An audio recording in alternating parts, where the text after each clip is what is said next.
let's move on to Batman. Because I mean Batman. we've already 20 minutes in, This and we've guy. been talking about us being creatives. This guy. So Batman. Yeah. yeah, that guy. That guy. And Wait, hold on. Let me just do the bat signal, there we go. Hold on, let me see if I can. Is it good? I can't quite.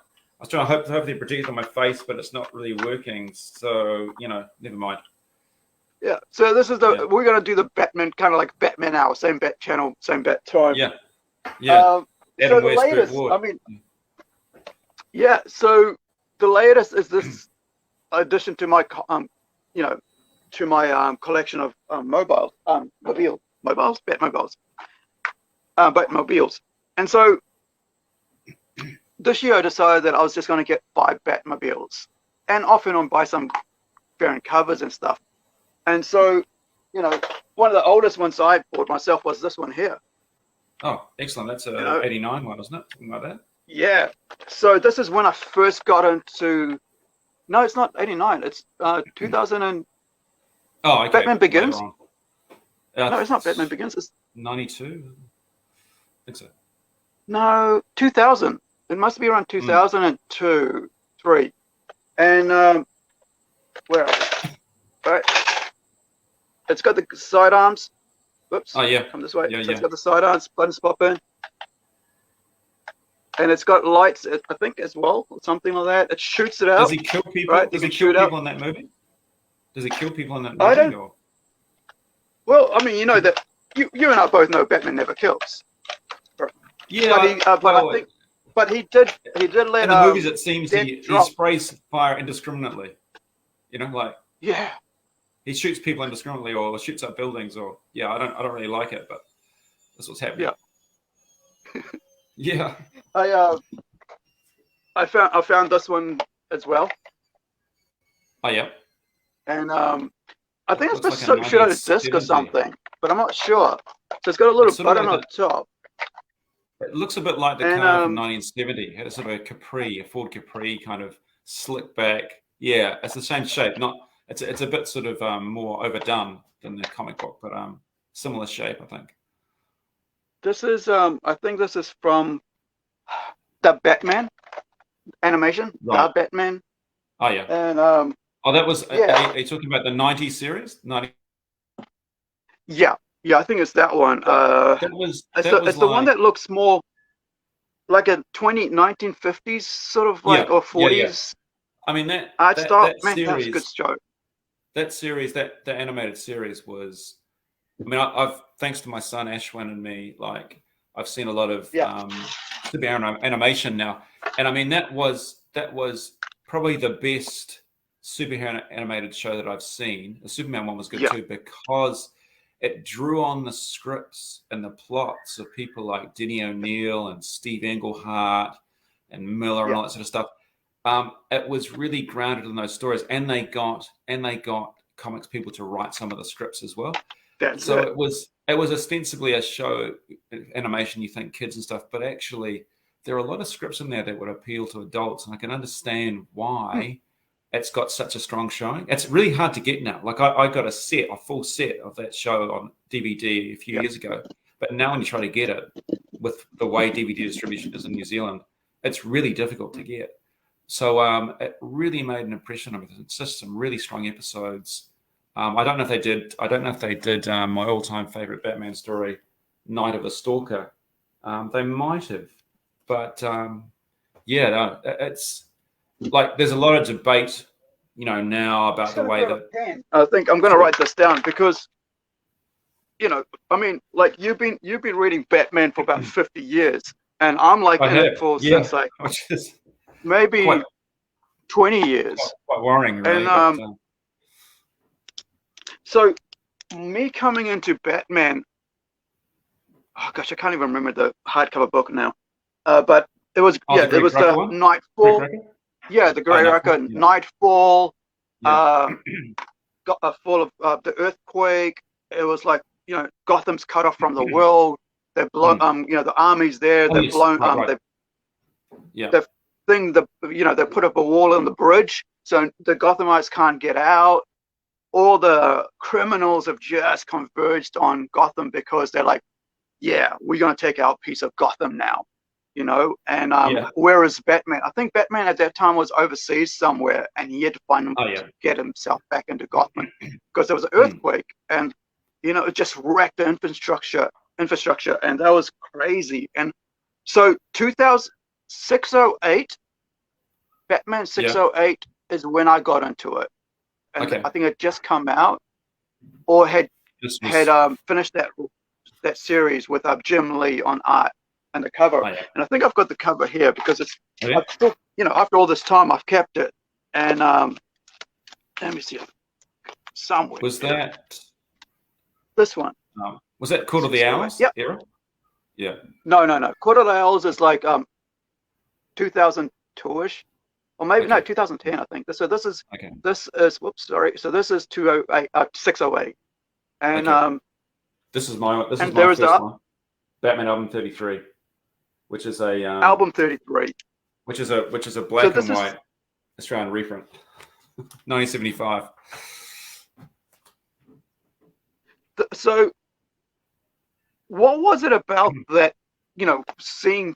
Because like I got into comics because of you know, cartoons like Goofy and so on, but then that was in Fiji, and I didn't even understand what the hell that was. It was just pictures with words, as far as I'm concerned, as a 7-year-old kid in Fiji. But then 2000 AD was my, you know, and huge. 2000 AD, Tintin Obelix was what got me into it. So what was it about? So what was it about Batman that got you to go, I need to, this is me. I need to read this. I think like my first encounter with Batman, like, you know, thinking back, it was comic book, but I think what made more an impression on me was the 60s TV series. Like that didn't show in New Zealand until 1975. So it aired in the States it's between 66 and 68. And it didn't show in New Zealand until 75. They had the Batman movie, with all the original characters, Burt Ward and Adam West and so on. And then later on in that year, when I was like 8 or 9 years old, they started the series and they showed it back to back for months and months and months. And it was high camp.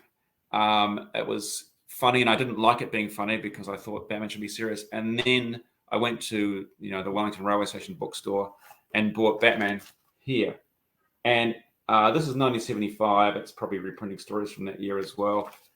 And I think in the 70s, it was a great time to be a Batman fan because he was mysterious, because he had a real mystique to him. It was like the attraction of the character was that you didn't know much about him. Nowadays, I think there's so much backstory and so much we know about him. And he was also a loner, and I was a loner child as well. And I think there's like Superman, there are parallels in the creation story there. Superman gets sent to Earth to save it, and his parents die. Batman's parents die, and he has to save the world as well. So if you're a kid like me and you had, you know, relatively few social skills and you struggle to make friends and so on, you're looking for someone whose experience matches yours. And he's gone through some childhood trauma, and so did I. And you just kind of meld to that. And Batman is everything that you want to be in the future. At the time you're reading as a child, you feel very isolated. You think, how am I going to get from there to here? But Batman was, you know, super confident.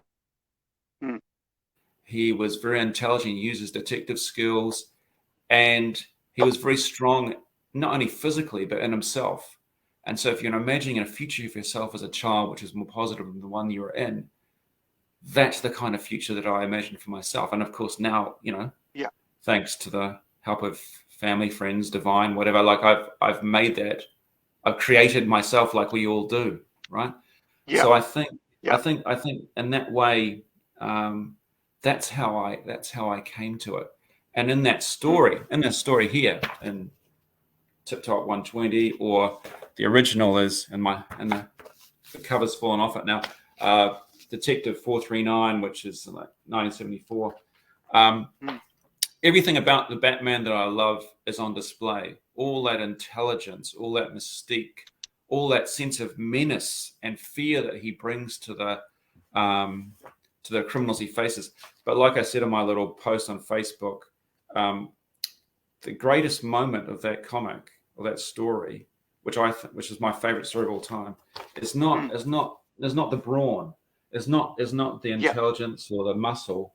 It's the fact that he has a vulnerable side to him because he's motivated. People say he's motivated by revenge, and I can understand that, and that's a strong motivation. Yeah. But he's motivated by what he owes to his child self to seek out the people who did this. So he cries in that issue, right? And that's not something you normally expect of Batman.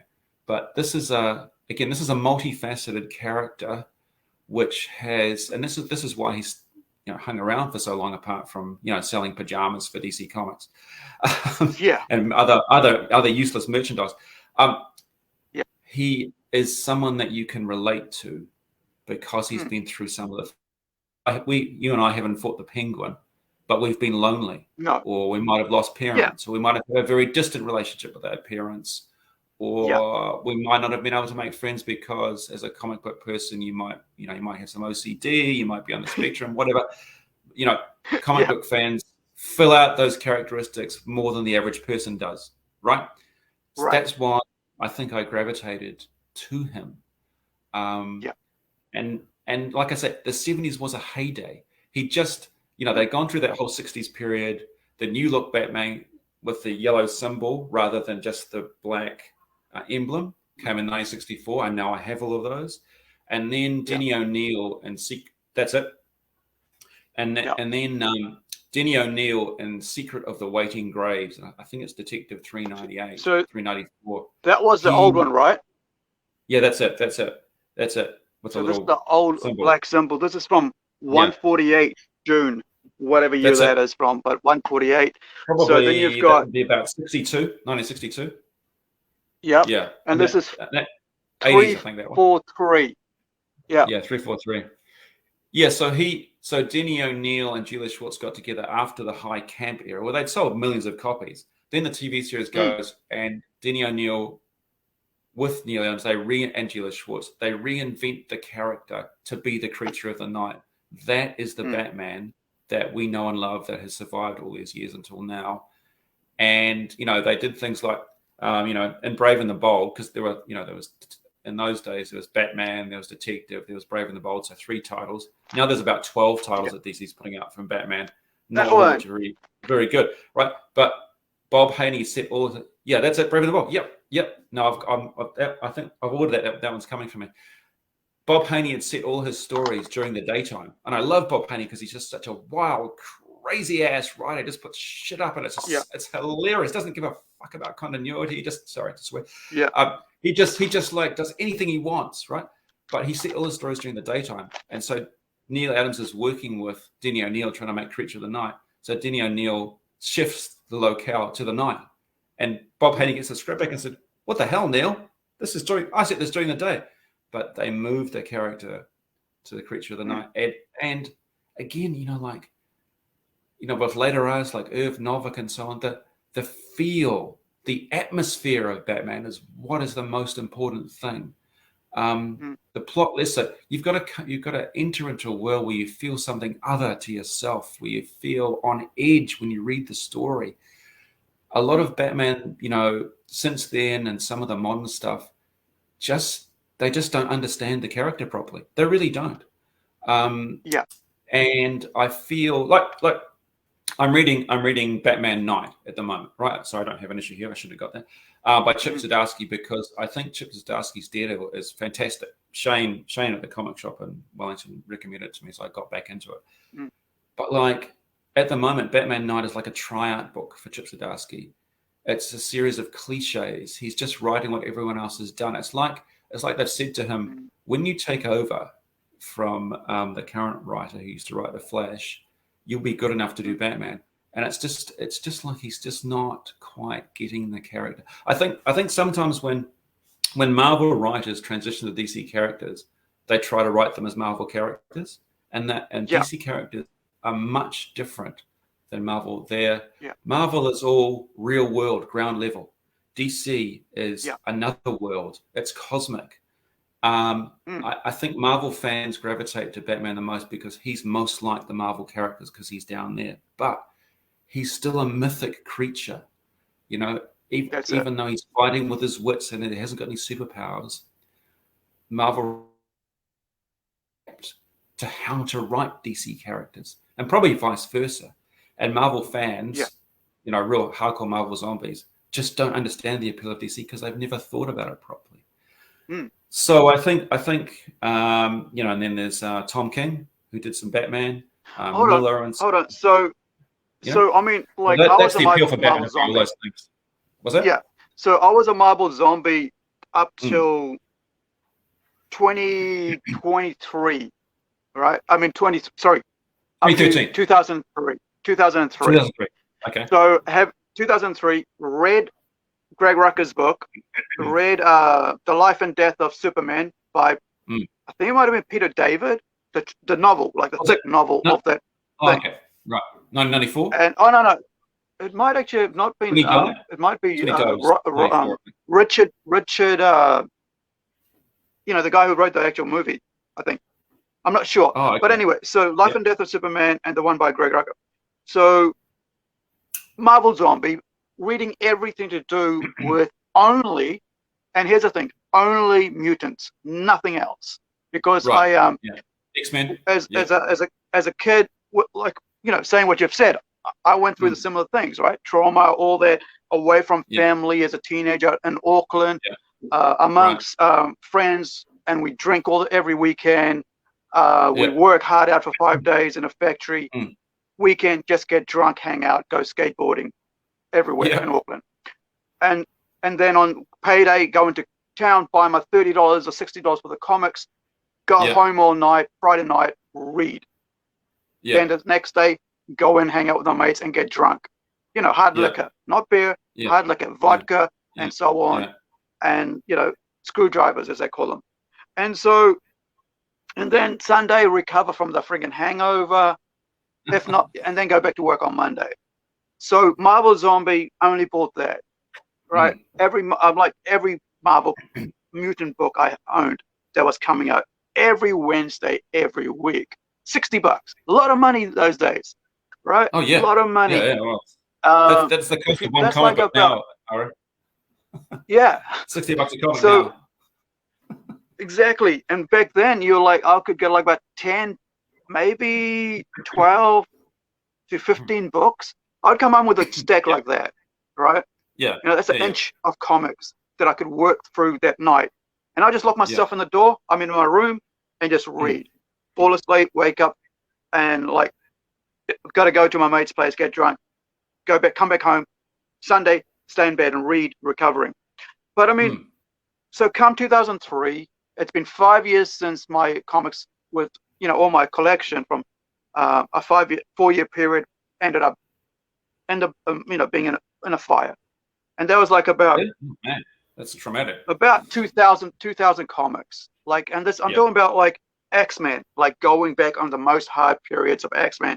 I mean, costly comics of X-Men, and all of them were in my sleeves, right? In my perfectly sleeved books with Borden. Every comic I owned was like that, sleeve board. Now, 2003, I'm going to do my filmmaking course in South Island. There's a comic store there. I'm at the library getting my thing out. I go there, I kind of like this book about this character called Batman. I remember watching him on the friggin' silly, you know, that 60s show where it was like just the glam, you know, wasn't my thing. It was funny, it was comedy. So this is what I know this character as. Now, I go into a comic shop and this is on the cup, you know, on the shelf. And I go, okay, I'll pick it up. Yeah. Looks cool. I'll pick it up. I'll start reading. And of course, Jim Lee, I know the artwork, not the name, because I was never about the name. When it came to comics, I was about the story. And so I like the artwork. Okay. So I started reading and I was like, I like this character. Zoom straight to my number one spot. And then I got, you know, then I started reading, I think somewhere along that time I started reading Punisher. Punisher goes to the top. Somewhere somebody turned me on to Hellblazer. Hellblazer goes to my top 3. Nothing to do with the gender, nothing to do with that. It was just that these guys were talking on a level that I understood, I was so full of vengeance at that time because I'd gone through some trauma, and I was, writing like I'd for years wanted revenge on those who had harmed me, right? And so vengeance is something that I really gravitate towards because it's not in the sense that I want to do it myself. It's the fact that the greatness of fantasy is it makes you live out through another character. Exactly. So I can live my vengeance out through, say, Punisher, not through Batman, but through Punisher, because Punisher can do the things that I can't do to people that I feel like he should be doing them to. But at the end of the day, now I'm on to DC. And so for the last, and then I started reading anything Vertigo, and I love Vertigo. There was so much really good Swamp Thing, work Alan Moore, that was done. Yeah, Grant Morrison, Alan Moore, Neil Gaiman, the top 5 writers from the UK. Yeah, Alan Moore's and designing comics now. He's disowned his entire career and thinks comics are beneath him now. Yeah. But anyway, it's so easy to do. It's so easy to do that and just throw it away and go, you guys are just don't understand it anymore because it's just a commodity. Batman's just a commodity. But to us, to me personally, I think it's a character that, has endured for so long is because there's so much to the character apart from the vengeance, the revenge, as you mentioned earlier. There's more about the fact that there's a guy who's seeking out family. There's a guy who is vulnerable and he's dealing with his vulnerability. But here's the thing that people don't get is the fact that even despite all that hurt and pain, loss of family, seeing, spoiler, Robin get his back broken, Barbara Robin getting shot in the back, all the stuff that, and Robin says, why don't you go and kill the Joker, right? And he goes, well, then I'll be just a Joker. I'll be just a murderer, and you go, it takes so much to just not do the crime yourself or become a criminal yourself when you when you have an entire force when you've got the power of the world, exactly, and get away with it, and the money, all that billions of dollars he has that he's actually put into Gotham, right? And people like the whole thing, they get lost on the whole money. Oh, he should give it all away. It's like, okay, but don't you see he's already is? That's a sort of he's already giving it away. Yeah, that's a sort of like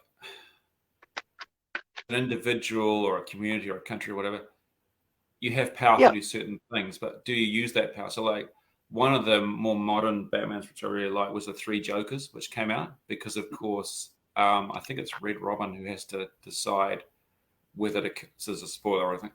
I don't remember, not remembering the plot very well, but whether to kill a Joker or not. But the thing is, when people misuse power, power corrupts. Absolute power corrupts absolutely. So you become something lesser than yourself. What I like about Batman and those DC heroes, particularly, I'm reading more and more Silver Age now as my spend goes up, is that it's all about the heroic ideal. So like Batman doesn't kill, Superman doesn't kill, and some writers over the years have made the characters do that because they need a bump in the sales, they need publicity or whatever. Yeah. But when they do that, they're messing with the ethos of what these characters are. Like a lot of fans my age, when DC went grim and gritty in the late 80s or whatever, they just stopped because it wasn't the Silver Age, Bronze Age, Julius Schwartz type universe that they'd been brought up with. Now Batman's having sex on stage. The kids are doing drugs. It's a fantasy experience, and has to be grounded enough in reality to succeed. But you don't want to necessarily pick up a Batman comic and read about Ukraine because Ukraine is and what Russia is doing right now is depressing enough. You want to be taken out of yourself. So I think there's in the culture wars that are currently going on, and in small dark rooms, possibly like the ones we're in, but which 99% of the world ignores and might think is pretty silly. There's a huge battle between the traditionalists and the people who are new and stuff, and it's like I just think, can't we all get along? Can't you have one Superman for you and one Superman for you, and DC is doing that. Yeah. And I haven't really touched Batman like that, but like, you know, we're reading these comics and we want more people to read them. So let's just expand the readership. Let's just expand the audience. And if I want to read old Batmans, there's nothing stopping me. I can go back to these, and I've got like 2 massive stacks of hundreds of Batmans and detectives from 1964 to now. It's like, this is the thing of being a collector. It's like, right, I've got to get that. I've got to get that. I've got to get that. You become compulsive about it, and then hopefully as you get older, you kind of go, wait a second. I want to stay married. I don't want to have another house mortgage, right? So, but then having amassed these comics, you know, you have to read them, and I'm like, I just read so slowly. It's like, you know, like I've got, I call my back issue collection, my unread back issues now, I call it my retirement collection. It's going to take me 10 years to read these things. But like, well, I mean, same thing. Like a majority of the stuff here. So a majority of the stuff here. Let me make this move. I haven't read. Right? Yeah, I haven't read a majority of those. It's a sign of illness. And a majority I have. I think there's a stack there that I've read because it's the JMS and it's the it's the Garth Ennis series, right? Yeah. And probably some of this, and so it's like a third I've actually read, but a lot of them I just have digital copies of them, so I can sit on. I don't have to pull them out when I want to read them. I just get on my computer and go, there we go. I feel like reading. I think what's happened to me is like you, you see things and you struggle not to buy them. But then I think what's happened to me is as I've been a consumer, right, of comic books and movies and stuff, and everyone does that to some extent. And then I've wanted to actually create something. I wanted to move from being a consumer to a creator of something, and that necessarily means consuming less because you've got to create time to do it. So then I start writing about comic books, which is a form of creativity in itself, and then writing them. And so, you know, like as a writer, you kind of live through your characters, as I think you're mentioning before. Like Jack Kirby, he's processing his wartime experience. He's processing all the disappointments he's had in comic books. Like in the 40s, he gets into an ownership dispute about Captain America with Timely, when Stanley was there. In the 50s, he gets into a dispute with Jack Schiff, who's a powerful DC editor, and he has to leave DC. In the 60s, he gets into a dispute with Stan Lee, and he wants to leave along with Steve Ditko in 1960. Ditko goes, and he goes. And in the 70s, just in the apex of his fourth world, and if you guys out there want to read some of the best comics that have survived the years and still say something to the culture today, that late 71, early 72 period of the fourth world is completely outstanding. Like it's literally one classic after another. And if you read about what was happening in society at that time, it will enrich the experience. But then just as he gets to that, Carmine Infantino, who is Silver Age artist, The Flash, publisher of DC from about 1967 to 75 before Jeanette Kahn, he says sales are down, stop the fourth world. So he gets it ripped away from him. So like he's got a lot of pain that he's processing, and it comes out through his characters. So like writing comics for him, I was going to say it's a form of therapy, and it probably is, but he doesn't make the mistake of a lot of comics writers in being so literal about his experience that he puts it all down because no one would read it. No. He feels something. He feels it strongly. Stanley's messed me over and he's taken all my credit. He's not paying me enough money. Right. Lets the anger subside, puts it away in a box, and then lets it come out creatively through the characters. And I think that's the skill of a writer is it's Samuel Taylor Coleridge, right? It's emotion remembered in tranquility. So like when you have enough distance from your experience, then you can process it in a way which will be interesting for other people to read and be a little bit of therapy for yourself rather than a lot of therapy for yourself and really dull for people to read. Like, I don't know if you've read Peter Bagg. Ever read Peter Bagg? Hate comics? No. He was an independent. He's a Fantagraphics writer and artist. He came to prominence in the 80s with neat stuff. He created a family called the Bradleys, and then he created a character. Now the name slipped my mind. Buddy Bradley, right? So Buddy Bradley went out on his own in a comic called Hate, and this Okay. in the early 90s when I was in my early 20s. And Peter Bagg, who'd written it, would have probably been about 10 years older. And the comic, Buddy Bradley's a different person than me, but it spoke to my experience, like what I was feeling, what I was thinking, and so on, so strongly because he was distant enough from it to process all that stuff that he was feeling at the time and put it down on the page. And it was my favorite comic for like, I don't know, 5 or 6 years while it was still going. Like you always retain a love for your childhood superheroes, but you need stuff that's going to speak to your experience now, and you're like an 18-year-old or 28-year-old or 30-year-old bit. And that really did speak to me. Not just like Harvey Peaker's American Splendor spoke to me as someone who was an older man, like 40s and 50s and stuff like that. So now, like as a writer myself, or thinking about how to write these things, it's the experience, your own experience, and the stuff you read, and it all comes out in sort of a unconscious melange or whatever, and then it comes down on the page, and you wonder where it comes from. But it comes from you just, as you say, I think you talked about like creating an atmosphere as a writer where you can be quiet, where you can just let whatever thoughts and feelings come to you, and then out it comes in your fingers. If you spend enough time with characters, and you get out of the way of your own creativity, is how I would put it. That's it. And those characters start writing themselves. Like when I'm doing PJ TV scripts, it's a challenge, and I'm thinking, I wonder if my confidence to think visually will come out on the page. And I find that it is, because somehow all those scripts and reading has permeated my brain. And I start thinking, if I had a teenage daughter, how would I feel about it? I start writing stuff like that. I start thinking, what would I feel if I were her, my father was being embarrassing?